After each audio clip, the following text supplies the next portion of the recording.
उपमुख्यमंत्री एकनाथ शिंदे आज दिल्ली दौऱ्यावर आहेत। स्वच्छ भारत बैठकीसाठी शिंदे दिल्ली दौऱ्यावर आहेत। तरी चर्चा मात्र पुन्हा एकदा ऑपरेशन टायगरची सुरू झाली आहे। याचं कारण म्हणजे ठाकरेंच्या दोन खासदारांनी शिंदेंची घेतलेली भेट। वरिष्ठांकडून हिरवा कंदील मिळणार का याकडे सगळ्यांचं लक्ष लागलंय।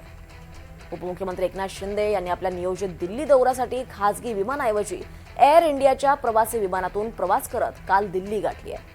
2 दिवसांच्या दिल्ली दौऱ्यादरम्यान ते केंद्रीय नगरविकास विभागानं आयोजित केलेल्या स्वच्छ भारत मिशन अर्बन 2.0 या आढावा बैठकीत सहभागी होणार आहेत आणि त्याचबरोबर शिवसेना ठाकरे गटाचे खासदार हे सातत्यानं शिंदेंना भेटतायत। त्यामुळे शिंदेंच्या दिल्ली दौऱ्याची ही पुन्हा एकदा चर्चा सुरू आहे।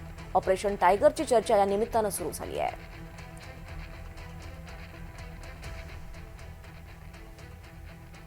तिकडे मवियाचं शिष्टमंडळ आज राज्याचे मुख्य निवडणूक अधिकारी चोक्कलिंगम यांची भेट घेणार आहेत। राज्यात मतदार यादी पुनरीक्षण सुरू आहे आणि याच संदर्भात सुरू असलेल्या शंकांबाबत भेट हे शिष्टमंडळ दुपारी 2 वाजता घेणार असल्याची माहिती कळते आणि यावेळी 3ही पक्षाचे प्रमुख नेते उपस्थित राहणार आहेत।